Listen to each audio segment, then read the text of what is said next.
আল্লাহ সুবহানাহু ওয়া তাআলা গুনাহগার বান্দাদেরকে সম্বোধন করে করে ডাকতে থাকেন, আলা মিন মুস্তাগফিরিন ফাগফিরু লাহুম। আছে নাকি কোনো গুনাহগার বান্দা যারা গুনাহ করে করে জীবনকে বিসর্জন দিয়েছে, জাহান্নামের পথে তারা ধাবিত হয়েছে, আমি তাদেরকে মাফ করে দেব। আলা মুস্তারজিকিন ফারযুকহু।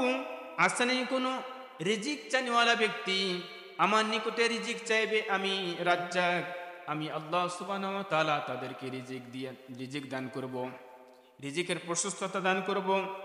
আলা মুবতালান ফাউআফিয়াহু। আছে নাকি কোন অসুস্থ ব্যক্তি, আমি তাদেরকে সুস্থতা দান করব। শুধু তাই না, বিশ্বনবী মুহাম্মদ রাসূলুল্লাহ সাল্লাল্লাহু আলাইহি সাল্লাম ওনার পাক জবানে বলেন, আল্লাহ সুবহানাহু ওয়া তাআলা বান্দাদেরকে বিভিন্ন দিক থেকে আহ্বান করতে থাকেন।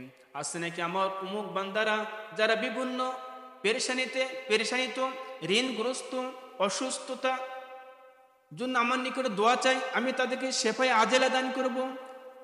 যারা ঋণ পরিশোধ করতে পারে না, আমি তাদের ঋণের বোঝা হালকা করে দিব। আল্লাহ সুবহানাহু ওয়া তাআলা ফজর উদিত হওয়া পর্যন্ত প্রথম আসমান থেকে বান্দাদের গুনাহ মাফ করার জন্য বিভিন্ন রকমের উক্তি দিয়ে ডাক দিতে থাকেন। বলেন সুবহানাল্লাহ। লাইলাতুন নিসফি মিন শাবান, শাবান মাসের 14 তারিখ দিবাগত রাত্রি আসবে, তোমরা রাত্রিতে ফাকুমু লাইলাহা, রাত্রি জাগরণ করবে, রাত্রিতে নফল নামাজ ইবাদত বন্দেগী করবে। ওয়া সুমু ইয়াওমাহা, পরের দিন একটি নফল রোজা রাখবে।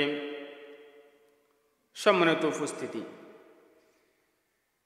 আমরা জানি শবে বরাত, শবে বরাত এর অর্থ কি? সব শব্দটি ফারসি, বরাত এটাও ফারসি শব্দ।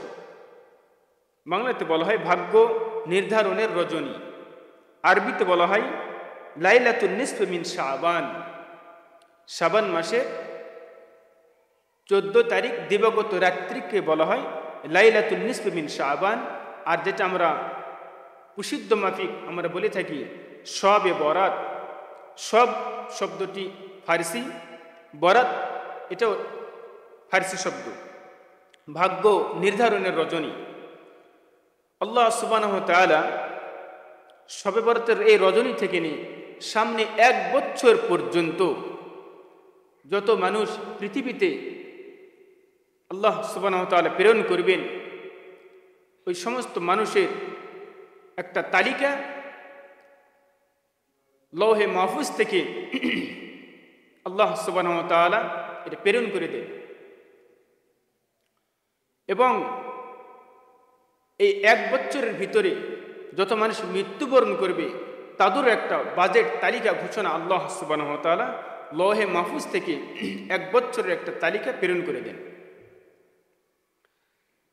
এটাকে বলা হয় শবে বরাত, আরবিতে বলে লাইলাতুন নিসফি মিন শাবান। আসুন শবে বরাতের ফজিলত কি? মুহাম্মদ রাসূলুল্লাহ সাল্লাল্লাহু আলাইহি ওয়াসাল্লাম বলেন, ইজা কানাত লাইলাতুন নিসফি মিন শাবান ফাকুমু লাইলাহা ওয়া সুমু ইয়াওমাহা ফাইনাল্লাহ তাআলা ইয়ানজিলু ফিহা লিগুরুবি শামস ইলা সামাই দুনিয়া। রাসূল করিম সাল্লাল্লাহু আলাইহি ওয়াসাল্লাম বলেন,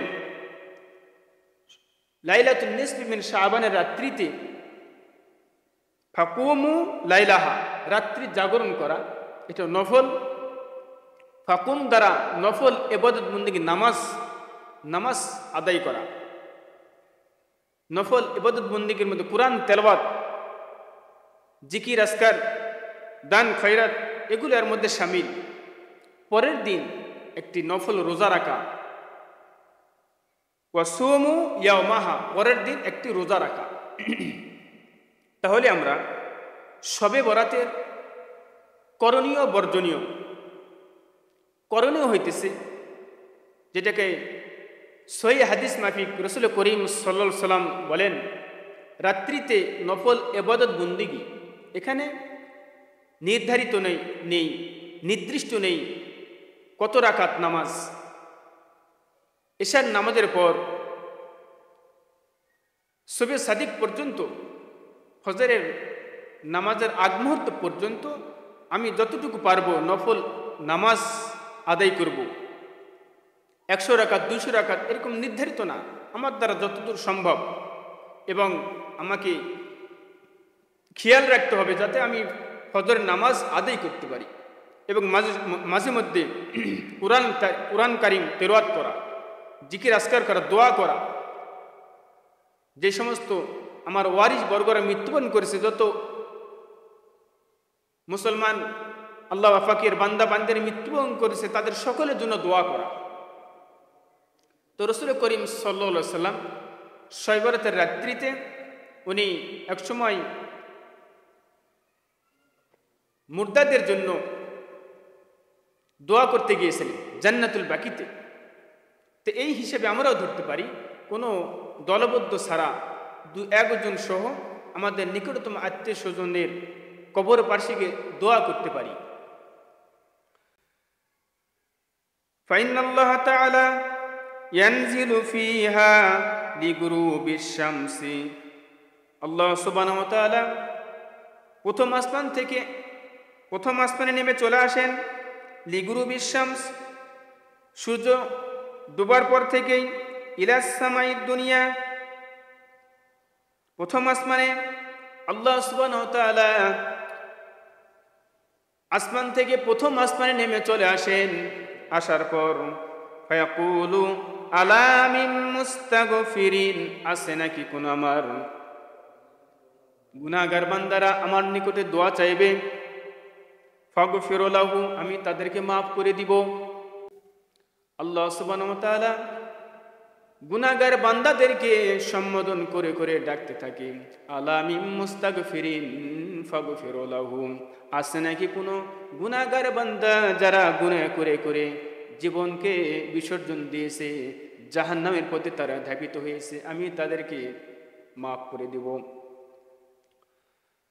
আলা মুস্তারজিকিন ফারযুকহু, আছে নাকি কোনো রিজিক চানিওয়ালা ব্যক্তি আমার নিকটে রিজিক চাইবে, আমি রাজ্জাক, আমি আল্লাহ সুবহানাহু ওয়া তাআলা তাদেরকে রিজিক দান করব, রিজিকের প্রশস্ততা দান করব। আলা মুবতালান ফাউআফিয়াহু, আছে নাকি কোন অসুস্থ ব্যক্তি, আমি তাদেরকে সুস্থতা দান করব। শুধু তাই না, বিশ্বনবী মুহাম্মদ রাসূলুল্লাহ সাল্লাল্লাহু আলাইহি সাল্লাম ওনার পাক জবানে বলেন, আল্লাহ সুবহানাহু ওয়া তাআলা বান্দাদেরকে বিভিন্ন দিক থেকে আহ্বান করতে থাকেন, আছে নাকি আমার উমুক বান্দারা যারা বিভিন্ন পেরেশানিত, ঋণগ্রস্ত, অসুস্থতা জন্য আমার নিকটে দোয়া চাই, আমি তাদেরকে শেফায়ে আজেলা দান করব। যারা ঋণ পরিশোধ করতে পারে না, আমি তাদের ঋণের বোঝা হালকা করে দিব। আল্লাহ সুবহানাহু ওয়া তাআলা ফজর উদিত হওয়া পর্যন্ত প্রথম আসমান থেকে বান্দাদের গুনাহ ক্ষমা মাফ করার জন্য বিভিন্ন রকমের উক্তি দিয়ে ডাক দিতে থাকেন। বলেন সুবহানাল্লাহ। মুসলমান বন্ধুগণ, শুধু তাই না, বিশ্বনবী মুহাম্মদ রাসূলুল্লাহ সাল্লাল্লাহু আলাইহি সাল্লাম বলেন, ইয়ানজিরুল্লাহু ইলাস সামাইদ দুনিয়া কুল্লা লাইলাতিন হিনা ইয়ামজি সুলুসুল লাইলিল আউয়াল। শুধু শবে বরাত উল্লেখ করো না, আল্লাহ সুবহানাহু ওয়া তাআলা রাতের তৃতীয়াংশ অতিবাহিত, 3 ভাগে প্রথম অংশ অতিবাহিত হওয়ার পর থেকে আল্লাহ সুবহানাহু ওয়া তাআলা প্রথম আসমানে আসার এর অর্থ হইতেছে আল্লাহ এক অংশ রাত্রি অতিবাহিত হওয়ার পর থেকেই বান্দার নিকটে চলে আসে। আসার পর বিভিন্নভাবে উক্তি দিয়ে ডাক দিতে থাকেন, যাতে করে আমরা ওই আল্লাহ সুবহানাহু ওয়া তাআলার ডাকে সাড়া দিয়ে আমরা কি হতে পারি, আল্লাহ তাবারক তাআলার সান্নিধ্য অর্জন করে আমরা আমাদের সমস্ত গুনাহ